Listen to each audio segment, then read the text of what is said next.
Mehndi blouse वाली गरीब बहू। मधु, तुम बहुत खूबसूरत मेहंदी लगाती हो। तुम्हारी मेहंदी देखकर कोई कह ही नहीं सकता कि तुम बिना सीखे इतने सुंदर मेहंदी लगाती हो।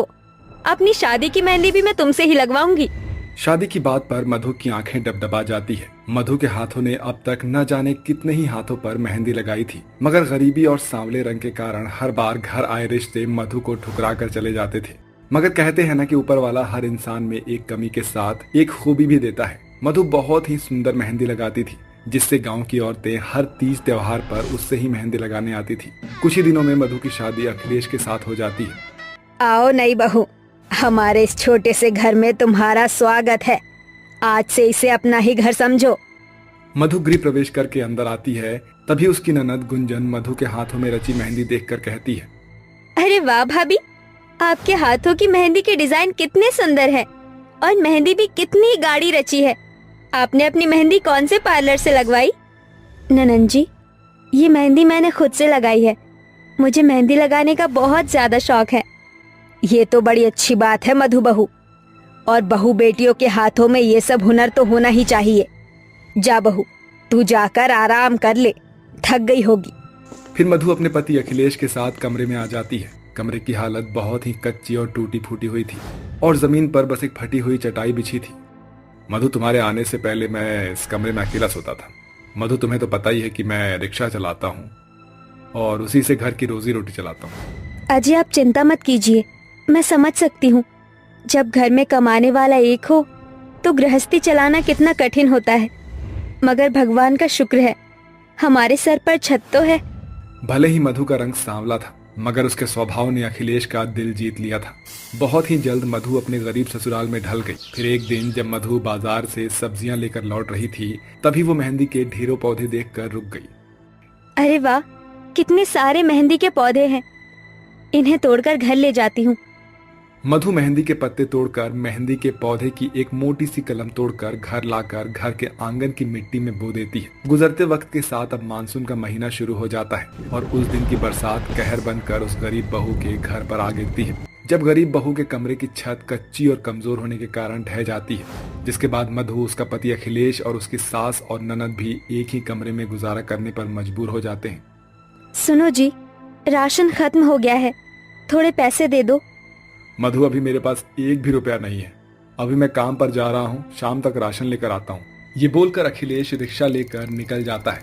जहाँ पूरा चौक बाजार बारिश के पानी से भरा होता है, जैसे तैसे एक सवारी उसके रिक्शे पर बैठता है। तभी उसका रिक्शा खड्डे में फंस जाता है और रिक्शे का टायर फट जाता है। हताश होकर वो जैसे तैसे रिक्शा को खींचकर घर लाता है। अजी, ये क्या हो गया?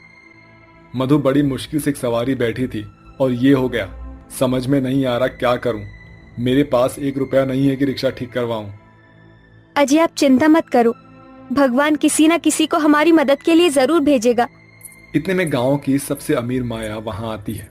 अरे मधु बहू, आज शाम को मेरी बेटी किंजल की मेहंदी है, तो आ जाना।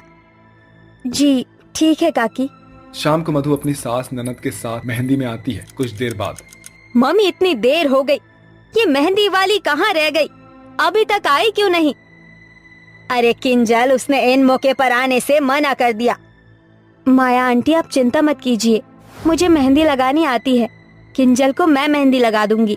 किंजल जल्दी से हाथ आगे बढ़ा देती है और मधु उसे बहुत ही सुंदर मेहंदी लगाती है, जिससे सभी मधु की जमकर तारीफ करते हैं। और माया खुश होकर मधु को 500 रुपए दे देती है, जिसमें से मधु आधे पैसे से घर के लिए राशन खरीद कर बाकी के पैसे अखिलेश को रिक्शा ठीक करवाने के लिए दे देती है। अगले दिन से अखिलेश रिक्शा चलाने लगता है। सुनो भैया, जल्दी से प्लाजा बैंक्वेट ले चलो। जी मैडम जी। पल्लवी जैसे ही रिक्शे पर बैठती है तो टाइट होने के कारण उसकी ड्रेस बैक साइड से फट जाती है। ओह नो, ये अभी ही होना था। Shit shit shit. क्या हुआ मैडम जी, आप इतने परेशान क्यों हैं? भैया, मेरी ड्रेस फट गई है, क्या करूं? मैडम जी, यहाँ पास में ही मेरा घर है, आप वहाँ चलिए, शायद वहाँ मेरी पत्नी आपकी कोई मदद कर दे। थोड़ी देर में अखिलेश पल्लवी को अपने घर लाकर मधु को सारी परेशानी बताकर वहाँ से चला जाता है। देखो ना, मेरी ड्रेस फट गई है और मुझे इमीडिएटली अपनी फ्रेंड के एंगेजमेंट फंक्शन में पहुंचना है। तुम कुछ कर सकती हो? मैडम जी, मुझे 10 मिनट दीजिए। ये बोलकर मधु पल्लवी की ड्रेस के फटे हुए हिस्से को काट देती है। ये तुमने क्या किया? तुमने तो मेरी ड्रेस को और भी ज्यादा बर्बाद कर दी। अब ये बैकलेस ड्रेस मैं फंक्शन में पहनकर कैसे जाऊंगी? मैडम जी, आप मुझ पर यकीन रखिए और घूम जाइए। पल्लवी मधु की तरफ पीठ करके बैठ जाती है। इसके बाद मधु उसकी बैकलेस ड्रेस बहुत ही खूबसूरत मेहंदी ब्लाउज डिजाइन बना देती है। गरीब बहू का बनाया हुआ मेहंदी का ब्लाउज डिजाइन पल्लवी को बहुत ही ज्यादा पसंद आता है। Oh wow, it's fabulous. तुमने तो मेरी बैकलेस ड्रेस को इस मेहंदी ब्लाउज डिजाइन से पूरी तरह कवर कर दिया। I love this, thank you so much. ये बोलकर पल्लवी अपने पर्स से 5,000 रुपए निकाल कर उस गरीब बहू को देकर चली जाती है।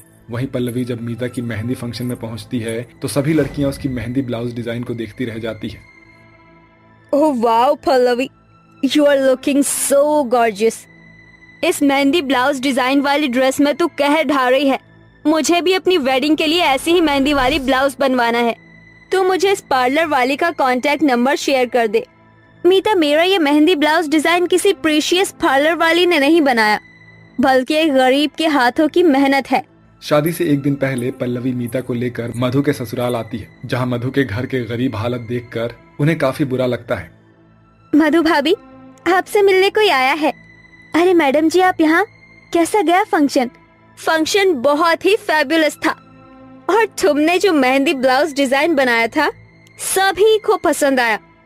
वैसे ये मेरी सहेली मीता है, कल इसकी शादी है, इसे भी मेहंदी ब्लाउज डिजाइन बनवाना है। वैसे ये शादी का लहंगा है, देखकर बताओ इस पर कौन सा ब्लाउज डिजाइन ज्यादा अच्छा लगेगा। और ब्लाउज डिजाइन के साथ मुझे हाथ पैरों पर भी वेडिंग मेहंदी लगवानी है, तो मैं तुम्हें 25,000 दे दूं। 25,000? अच्छा, तो फिर 30,000 ले लेना। इतनी बड़ी रकम सुनकर मधु अपनी गरीब सास ननद को देखने लगती है। फिर मधु जल्दी से मेहंदी पीस कर उसे कई सारे कोन तैयार कर लेती है। मैडम जी, आपका शादी का लहंगा बहुत हैवी है और आपका ब्लाउज फ्रंट से बैक नेक और पीछे से बैकलेस है। इस पर नेकलेस मेहंदी ब्लाउज डिजाइन सबसे खूबसूरत लगेगा। ओ, वही बना दो, बस मैं शादी में अच्छी लगूं। इसके बाद मधु बड़ी ही बारीकी के साथ मीता को बहुत ही खूबसूरत मेहंदी ब्लाउज डिजाइन बनाकर देती है, जो कि देखने में वाकई बहुत ही खूबसूरत था। मीता और पल्लवी के बाद धीरे धीरे बहुत सी लड़कियां उस गरीब बहू के घर खास एक खूबसूरत मेहंदी ब्लाउज डिजाइन लगवाने के लिए आती है, जिससे मधु को अच्छी खासी कमाई होने लगती है, जिससे वो सबसे पहले अपने ससुराल वालों के रहने के लिए एक पक्का घर बनवाती है। ये मधु के हाथों का हुनर और उसकी कड़ी मेहनत का फल था, जो उसने अपने हाथों के हुनर का इस्तेमाल करके आज अपने गरीब हालातों को पूरी तरह से बदल दिया था। अरे बहन, और तुझे क्या बताऊं, मेरी जिंदगी तो इन 5 बहुओं ने खराब करके रख दी है। देख, सारा काम ऐसे ही पड़ा है और महारानी अभी तक अपने कमरों में आराम कर रही हैं। अरे तमन्ना बहन, ऐसा क्यों कहती है? देख, जरा समय तो देख, दोपहर के 3 बज रहे हैं और जब मैं आई थी बेचारी 5 काम करने के बाद अपने कमरे में आराम करने गई थी। अब दिन में थोड़ा तो आराम करना बनता ही है। अरे सुजाता, तुझे नहीं पता, जब से इन 5 की शादी हुई है, इनकी शादी को पूरे 4 साल हो गए हैं और आज तक इन्हें एक संतान तक नहीं हुई। भला तब से ये आराम ही तो कर रही हैं, इनके आराम करने का भी कोई फायदा नहीं। ये तो ऊपर वाले की देन है, जब उसकी मर्जी होगी तो 5 की सोनी गोद खिल उठेगी। अच्छा बहन, मैं चलती हूँ, आजकल मेरी बहू की तबीयत खराब रहती है, तो इसीलिए घर की जिम्मेदारी थोड़ी मैं संभाल रही हूँ। आखिर वो भी तो किसी की बेटी है। सुजाता ऐसा कहकर वहां से चली जाती है, जिसके बाद तमन्ना अपने आप से कहती है, बड़ी आई बहुओं की तरफदारी करने वाली। अरे बहू तो पैर की जूती की तरह होती है, उन्हें जूती की तरह पैरों में ही पहनना चाहिए, ना कि सर पर रखना चाहिए। तमन्ना अपनी 5 बहू को कुछ भी नहीं समझती थी। ऐसे ही उसकी सहेली अपने घर को चली जाती है। तमन्ना चीख चीख कर पूरे घर को सर पर उठा लेती है। अरे ना स्पीटियो, कहाँ जाकर मर गई हो? अरे तुम लोगों ने तो हद ही पार कर दी। पता नहीं मनहूस कहीं की क्यों इस घर के अंदर पड़ी हुई हो। तमन्ना के चिल्लाने पर उसकी 5 बहू उसके सामने आ जाती हैं। क्या हुआ माँ जी, कौन सा बवाल मच गया है अचानक से? दोपहर के 3 बज रहे हैं और आप हमें 3 बजे ही उठा रही हो। आपकी तबीयत तो ठीक है ना माँ जी? इनकी तबीयत का पता नहीं, लेकिन मेरी और काजल की तबीयत बहुत ज्यादा खराब है। हाँ माँ जी, बताइए, क्या हम थोड़ी देर आराम भी नहीं कर सकते? अरे देखो तो सही, किस तरह जान खाने की तरह मेरे ऊपर चढ़ती हुई आ रही हो तुम 5 की 5। अरे मैं तुम्हारी सास हूँ, कि तुम पांचों मेरी सास हो। माँ जी, आप ही हमारी सास हो। तो हुक्म किसका चलेगा? माँ जी, आपका ही चलेगा। कान खोल कर सुन लो तुम पांचों की पांचों।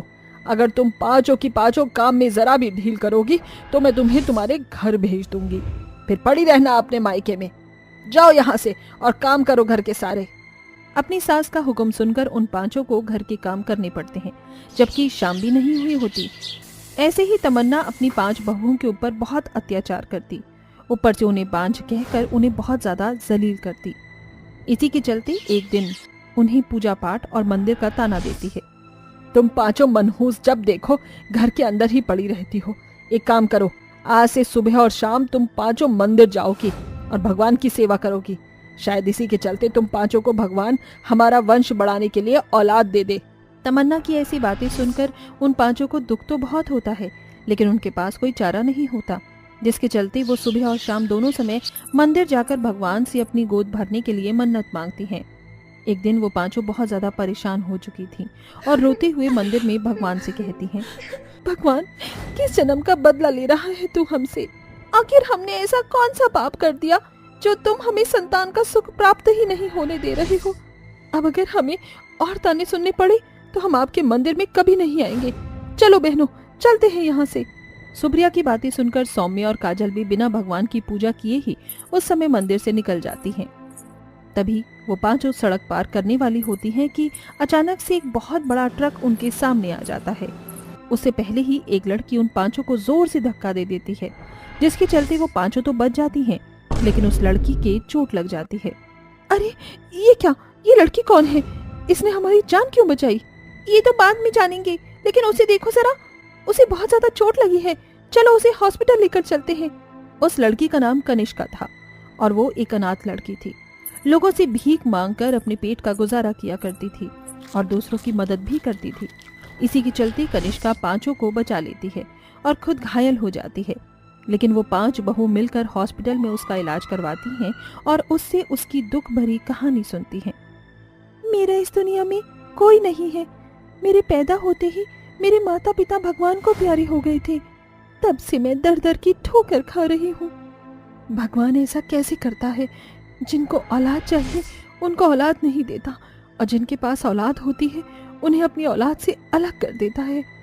प्रीति की बात सुनकर बेचारी कनिष्का रोने लगती है, जिसके बाद उन पांचों का मन नहीं मानता और वो उसे अपने साथ अपने घर ले आती हैं। आज से तुम हमारे साथ ही रहोगी। जैसे ही सौम्या, प्रीति, सुप्रिया, काजल और ऐश्वर्या कनिष्का को घर पर लेकर आती हैं, कनिष्का को देखते ही तमन्ना उन पांचों से कहती है, ये रास्ते का कूड़ा उठाकर तुम अपने घर पर कैसे ले आई? कौन है ये लड़की? इसकी हालत तो देखो जरा। ये मेरे दूर की मौसा की बेटी की भांजी है और मेरी छोटी बहन। जैसे ही मैं मंदिर से बाहर निकली तो मैंने इसे देखा। इसकी हालत बहुत बुरी थी। इसके माता पिता बचपन में जन्म देकर भगवान को प्यारे हो गए।